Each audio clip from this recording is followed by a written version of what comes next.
y me dijo cosas de mi vida que yo me quedé absolutamente asombrado, de mi pasado, que evidentemente nadie conocía allí porque acababa de llegar, que solamente conocía yo, muy íntimas. Y después me dijo otras cosas del futuro. Me dijo, ten cuidado con una enfermedad que vas a tener en los pulmones, vas a estar a punto de morir, vas a perder a tu novia, vas a perder la casa, etcétera, etcétera. Yo evidentemente no me creí nada, a pesar de que hubiera acertado en las cosas del pasado, ¿no? En el video anterior hablamos sobre el grado 33 de la masonería, el último grado antes de poder acceder a la gran mesa de poder, algo que te permite, eventualmente, ser un par entre las más famosas y poderosas personalidades del ambiente que ya todos conocemos y de las que tantas veces hablamos en estos videos. Pero sin dudas, lo más sorprendente y terrorífico de todo este asunto, que va en absoluta concordancia con el testimonio que veremos a continuación, es que la decisión de pertenecer o no a la élite Illuminati no depende puntualmente de una persona. En la Biblia se nos habla de la tierra como una especie de purgatorio en donde por acciones se decide quiénes son dignos de ascender al reino de los cielos y quiénes pasarán la eternidad en el infierno. Paradójicamente, la tierra, gobernada por Lucifer, cumplirá la función de infierno cuando llegue el día del juicio final. Por lo tanto, y volviendo al asunto principal, podríamos decir que si Lucifer reina en la tierra, por lógica, este debería encontrarse en un lugar físico, y este no sería otro más que Haití, una antigua colonia francesa de orígenes africanos en donde se practican decenas de religiones paganas como el palomonte, la umbanda y el vudú. Yendo por esta línea, y a modo de anexar lo dicho anteriormente, es ahora cuando nos enteramos que al llegar al grado 33, el masón es enviado a una especie de retiro espiritual, en el cual sus nuevos conceptos, arraigados 100% a la fe luciferiana, se transforman en absoluto conocimiento, diferenciándolos, al fin, del hombre común y corriente que solo cuenta con la esperanza de que su Dios exista en alguna parte. Miguel, aunque haya llamadas, yo quiero hacer ahora un tiempo para que nos cuentes esa experiencia que lógicamente tuvo que marcarte como fue tu primer viaje a Haití, y lo cuentas en este libro, lo has contado en infinidad de lugares, has visto a un diablo. Ocurrió en tu primer viaje, como he dicho, además con tu cicerone, ¿no? Con Guélin. Sí. Guélin, cuéntanos esa experiencia. Primer viaje a Haití, no recuerdo el año, 80, 90 y poco. Veníamos del Amazonas, estamos haciendo una gira grabando documentales por diferentes partes del mundo. Habíamos estado en Puerto Rico, Cuba, estuvimos en el Amazonas, y el siguiente destino era Haití, como te digo. Ahí teníamos el embajador que nos abrió las puertas de la embajada española y nos cobijó y nos dio cobertura. Y nada más llegar me dijo Juan Blázquez, que trabajaba en la embajada, dice, hay un Ungam, que es el segundo Ungam brujo, sacerdote, el segundo Ungam más importante de la isla, que trabaja con magia de la mano derecha y de la mano izquierda. Se llama Guélin Tournier y hemos localizado su teléfono, ¿no? Dice, si quieres hablamos con él. Teníamos encargado a él que nos buscara lugares donde hiciera rituales de vudú auténtico. Nada más llegar, llegamos por la mañana muy temprano, pues como a las 12, la 1 pudimos localizar a este individuo. Esto en Puerto Príncipe, ¿no? Puerto Príncipe, la capital. Y pude hablar con él, ¿no? Y fue curioso porque este tipo lo habían presentado como un tipo de mucho poder, con muchos poderes no solamente económicos, sino social, y también poderes de los otros, ¿no? Y se puso a hablar conmigo en francés y medio en creol y empezó a decirme cosas de mi vida sin conocerme. Acababa de llegar a la isla y por teléfono, ¿no? Me dijo, pues tú eres así, te pasa esto, quieres esto. Y la verdad es que me llamó la atención porque acertó bastante, ¿no? Quedamos citados para el día siguiente a las 7 de la mañana con el encargo que le había dado la embajada, el cuerpo diplomático en esos países es más que Dios, ¿no? Entonces él se sentía honrado de que la embajada española le diera el encargo de buscarnos lugares donde hicieran rituales, y se prestó evidentemente a hacerlo, y quedamos a las 7 de la mañana. Porque tú querías grabar. Claro, queríamos grabar un ritual. El equipo, veníamos muy cansados del Amazonas, se quedó descansando esa mañana. Por la tarde teníamos una entrevista con el presidente y dijimos, bueno, quedamos descansando y yo me adelanto, ¿no? Doy el dato porque iba yo solo en este caso, ¿no? Aunque tenía un equipo de televisión detrás. Entonces quedé con Guélin Tournier y yo pensé que era pues, un personaje místico, trascendente, y cuando me encontré con él era un golfo sinvergüenza, cargado de... el típico imagen de sudaca que tenemos, pero despectivo, ¿no? Sinvergüenza, golfo, mujeriego, todo lo que pudieras decirle, o sea, la antítesis de la imagen de un sacerdote. Nos sentamos en el coche y de repente, mientras íbamos conduciendo, me miraba muy fijamente y me decía, Miguel, ¿quieres conocer un diablo? Y decía, Guélin, venga, déjame. Yo creí que estaba bromeando, ¿no? Al cabo del rato, a la hora de dar vueltas por ahí, cuando tuvimos un montón de tiempo con él, ¿no? Me miraba y decía, ¿quieres que te presente a mi diabla de 3 pechos, que mide 2 metros y pico? Y decía, Guélin, pero es un cachondo mental, déjame en paz, ¿no? No me creía nada de lo que contaba, ¿no? Pero fue curioso porque después de visitar muchos lugares donde no hacían rituales, en un momento determinado él me hizo comprar varias botellas de ron, me hizo comprar varias velas, y me dijo, ya me convenció, me dijo, vamos a ver a mi primo y allí vas a ver al diablo, ¿no? Como ya estábamos cerca, yo accedí y dije, bueno, que estaba muy cansado, dije, vale, vamos. Llegamos a la casa del primo de Glyn y era un lugar que no olvidaré en mi vida porque, sobre todo, la primera impresión que yo recibí, ¿no? Había una especie de antesala y ahí había varios sitios para esperar, como si fuera la consulta de un médico, ¿no? Recuerdo que se abrió la puerta y salió una pareja de gente de color. Yo me quedé mirando a la mujer y estaba absolutamente transformada, como si hubiera visto algo realmente muy fuerte, ¿no? Pasamos dentro, me presentaron a la gente. En ese viaje yo estaba iniciado en la religión y me dieron mi cargo, con lo cual me recibían con un cierto respeto porque ya era alguien en esa religión, ¿no? En la religión afrocaribeña, y dijeron que lo que quería era ver al diablo ya que estaba allí, ¿no?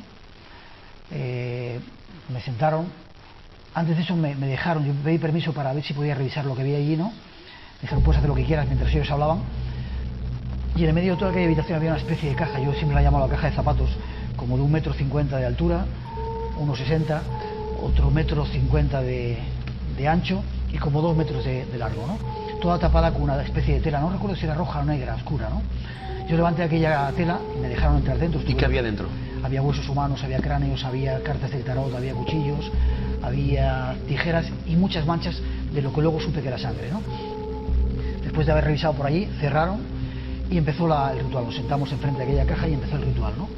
El primo de Glyn empezó con una carraca a invocar en creol y al cabo de un momento la caja empezó a moverse, pegando unos saltos que fue lo que a mí me asustó en principio, ¿no?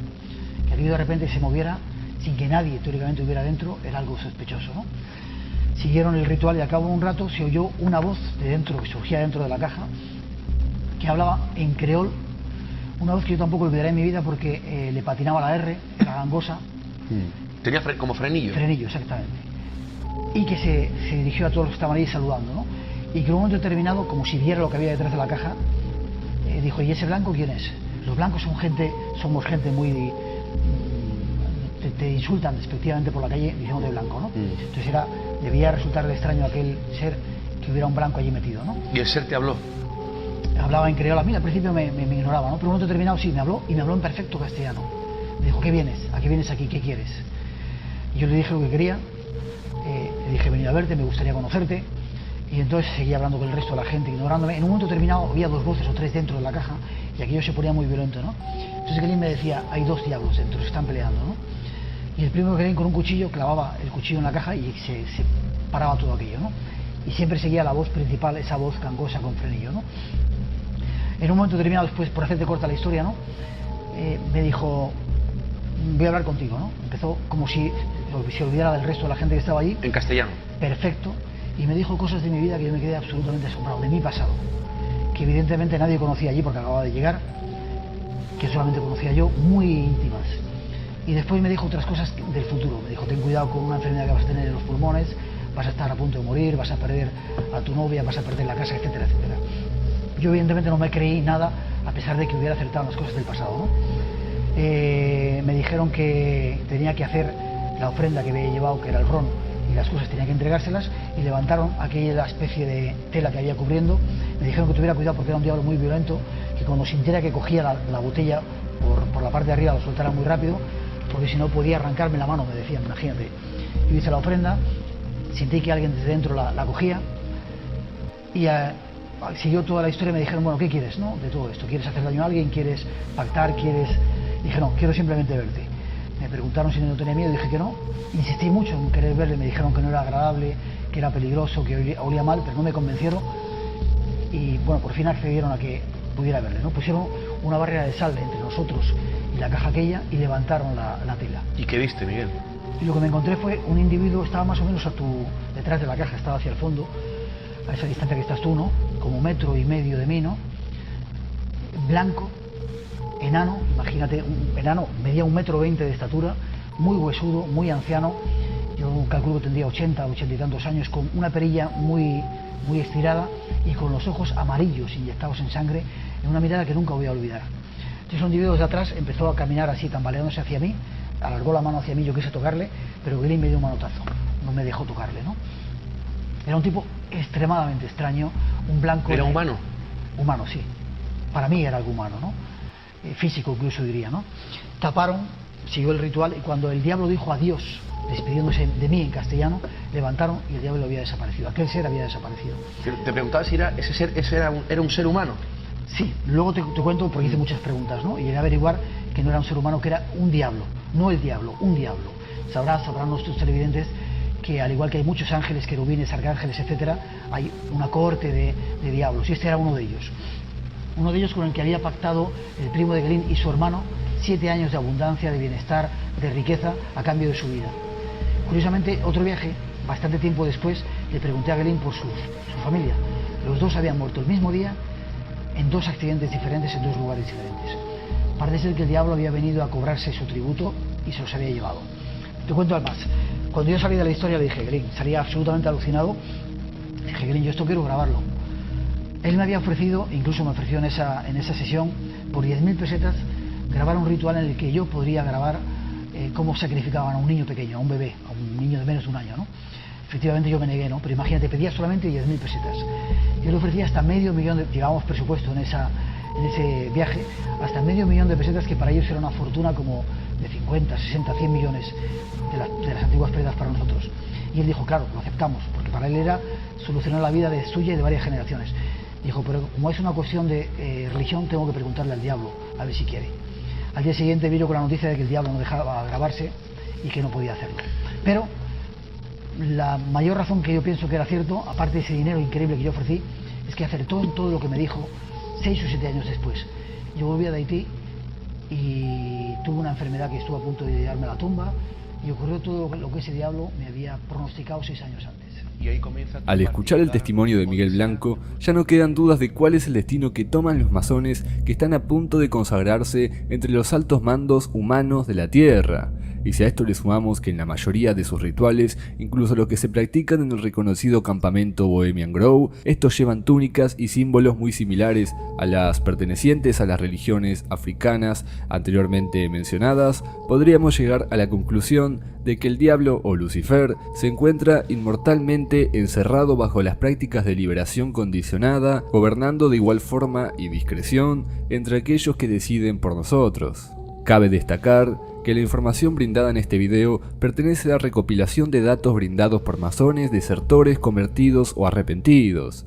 Y si alguien se pregunta qué podría estar buscando Lucifer después de tantos años, es bueno que recordemos que al ser desterrado del paraíso, este perdió gran parte de sus poderes, mismos que le permitían hacer milagros similares a los realizados por Jesucristo, de quien, y dicho sea de paso, reniegan primeramente los masones, tachándolo de impostor. Así que, por lo tanto, si esto fuera así, y en efecto Lucifer es un anciano debilitado que solo cuenta con su sabiduría, lo cual no es poca cosa, la teoría de los múltiples anticristos y la profecía de los marcados serían una realidad de la cual habría que empezar a cuidarse.